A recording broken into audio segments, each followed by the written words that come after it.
రెండెర్ర పిల్లలు బాగున్నారా? నిన్నటి కథ నచ్చిందా?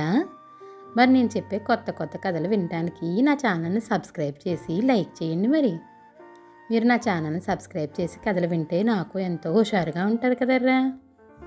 సరే ఈరోజు మన కథలోకి వెళ్ళిపోదామా? ఈరోజు మన కథ సరైన సమాధానం. నాగులాపురం రాజకుమారి నాగవల్లి అందచందాలలోనే కాక తెలివితేటల్లో కూడా సాటి లేదని అందరూ చెప్పుకునేవారు. తనకు మగ సంతానం లేకపోవడం వల్ల రాజు నాగేంద్రవర్మ ఆమెకు మామూలు చదువు సంధ్యలతో పాటు రాజోచిత విద్యలు కూడా నేర్పించాడు. నాగవల్లికి పెళ్ళీడు రాగానే ఎందరో రాకుమారులు ఆమెకు వివాహం ఆడేందుకు ఉత్సాహపడసాగారు. నాగేంద్రవర్మ కుమార్తెకు ఒకరిద్దరు రాకుమారులను గురించి చెప్పి వారిలో ఎవరిని వివాహం ఆడేందుకు ఇష్టమని అడిగాడు. దానికి నాగవల్లి, నాన్న, నా వివాహం విషయమై మీరేమీ తొందరపడకండి. నన్ను వివాహం ఆడదలిచిన వారందరిలో తెలివైన వాణ్ణి, ధైర్యవంతుణ్ణి మాత్రమే నేను భర్తగా స్వీకరిస్తాను అన్నది. నీ నిశ్చయం బాగానే ఉన్నది, కానీ అలాంటి వాణ్ణి తెలుసుకోవడం ఎట్లా అని అడిగాడు రాజు. మీరు నా స్వయంవరం ప్రకటించండి. వచ్చిన రాకుమారులను నేను 3 ప్రశ్నలు అడుగుతాను. వాటికి సరైన సమాధానాలు ఇచ్చిన రాకుమారుణ్ణి వివాహం ఆడతాను అన్నది నాగవల్లి. నాగేంద్రవర్మ కుమార్తె స్వయంవరం ప్రకటించాడు. వివిధ రాజ్యాల నుంచి చాలామంది రాకుమారులు వచ్చారు. స్వయంవరం మండపంలో రాజు నాగేంద్రవర్మ సింహాసనం మీద కూర్చున్నాడు.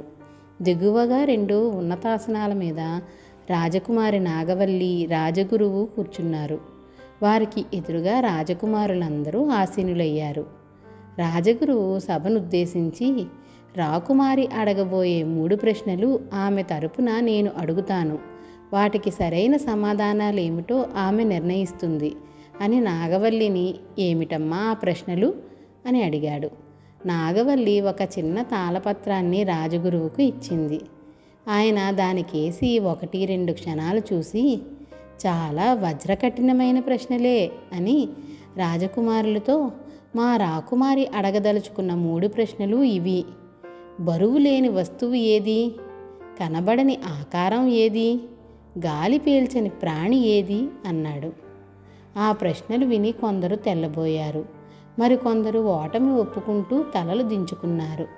ఇంకా కొందరు ఏవేవో సమాధానాలు చెప్పడానికి ప్రయత్నించారు. కానీ అవేవీ రాకుమారికి నచ్చలేదు. ఇదంతా చూస్తూ మౌనంగా కూర్చున్న వీరపురం రాకుమారుడు వసంతనాగుడు ఆసనంలో నుంచి లేచి నిలబడి, రాకుమారి అడిగిన ప్రశ్నలకు ఎవరూ సరైన సమాధానం చెప్పలేకపోయారన్న మాట నిజం. దానికి బలమైన కారణం ఉన్నది. బరువు లేని వస్తువు, కనబడని ఆకారం, గాలి పీల్చని ప్రాణి సృష్టిలోనే మనకు కనిపించవు. అందువల్ల ఆ ప్రశ్నలే అర్థం లేనివి అన్నాడు. ఆ మాటలకు సభలో కలకలం బయలుదేరింది. కొందరు వసంతనాగుడు రాకుమారి తెలివితేటలను కించపరిచినట్టు భావించి అతడికేదో కీడు రానున్నదనుకున్నారు. కానీ నాగవల్లి మందహాసం చేస్తూ వసంతనాగుణ్ణి సమీపించి, నా ప్రశ్నలు అర్థం లేనివన్న మాట నిజం. అయినా కొందరు వాటికేవో సమాధానాలున్నవనుకొని భ్రమపడ్డారు. మరికొందరు అవి అర్థం లేని ప్రశ్నలని తెలిసి ఉండవచ్చు, కానీ ఆ మాట చెప్పేందుకు ధైర్యం చేయలేకపోయారు.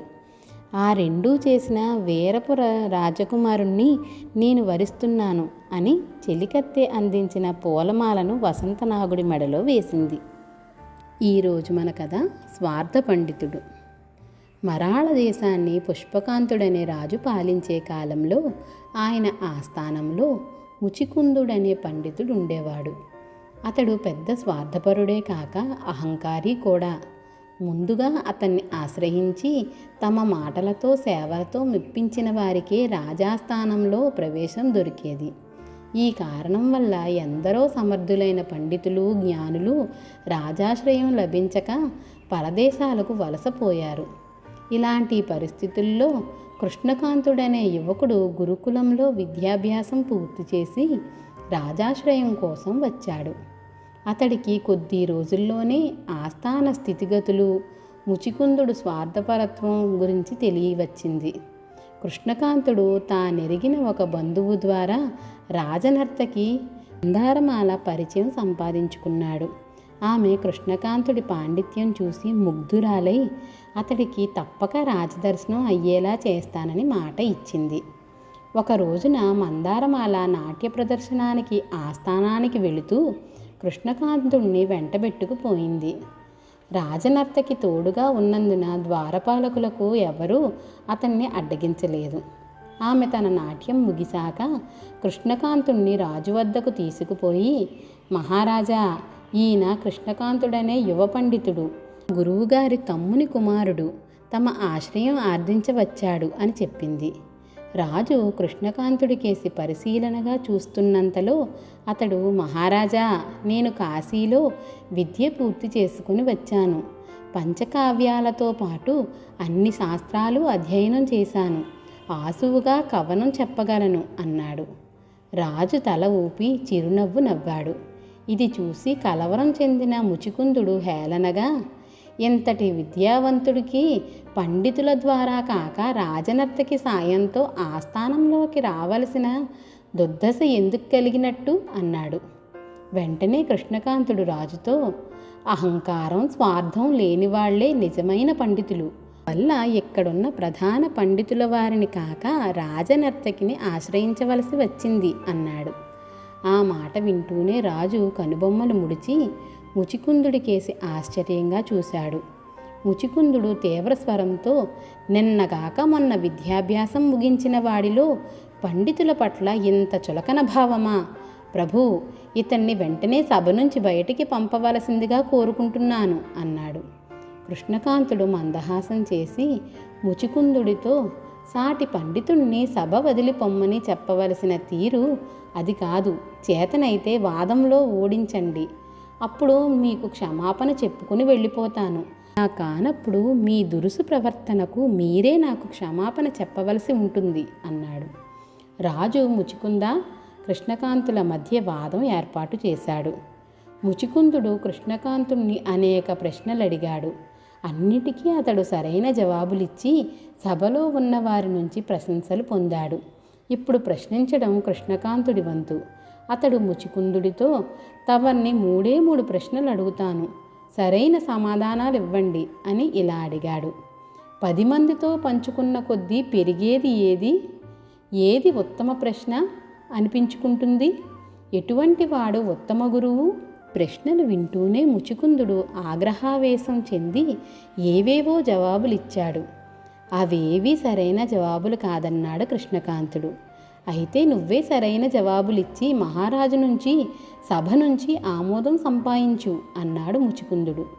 అప్పుడు కృష్ణకాంతుడు, 10 మందితో పంచుకున్న కొద్దీ పెరిగేది సంతోషం. సందేహ నివృత్తి కోసం వేసేదే ఉత్తమ ప్రశ్న అనిపించుకుంటుంది. దాని ప్రయోజనం జ్ఞాన సంపాదన కనుక విద్యార్థిలో విజ్ఞాన తృష్ణ కలిగించగలిగేవాడే ఉత్తమ గురువు. అలాంటి తృష్ణ కలవాడు ఎప్పటికీ సంతృప్తి చెందడు. ఇంకా ఇంకా విజ్ఞానం కోసం అన్వేషిస్తూనే ఉంటాడు అన్నాడు. రాజు తృప్తిగా తలాడించాడు. సభ అంతా హర్షధ్వానాలతో మారుమోగిపోయింది. ముచికుందుడు అవమానంతో తల వంచుకున్నాడు. కృష్ణకాంతుడు రాజుకు ముచికుందుడి దుష్ప్రవర్తనను గురించి వివరించాడు. అంతా విన్న రాజు, ఇటువంటి పామరుణ్ణి ఇంతకాలంగా పండితుడిని భ్రమించాను అన్నాడు కోపంగా. మహారాజా, ఇప్పుడు జరిగిన దానితో ముచికుంద పండితుడిలోని స్వార్థం, అహంకారం నశించిపోగలవని నేను అనుకుంటున్నాను. మీరాయనను క్షమించవచ్చు అన్నాడు కృష్ణకాంతుడు. రాజు మౌనంగా తలాడించి ఊరుకున్నాడు. ముచికుందుడు రాజుకు కృష్ణకాంతుడికి నమస్కరించి తల వంచుకుని సభ నుంచి బయటికి పోయాడు. పిల్లలు, కథ నచ్చిందా? అయితే లైక్ చేసి షేర్ చేయండి. మరి అలాగే సబ్స్క్రైబ్ కూడా చేయండిరా. పిల్లలు, నా కథలు ఎలా ఉన్నాయో మీరు కామెంట్ల రూపంలో కూడా పెట్టండి. అలాగే మీరు ఎలాంటి కథలు వినాలనుకుంటున్నారో కూడా నాకు కామెంట్లలో పెట్టండి. సరేనా?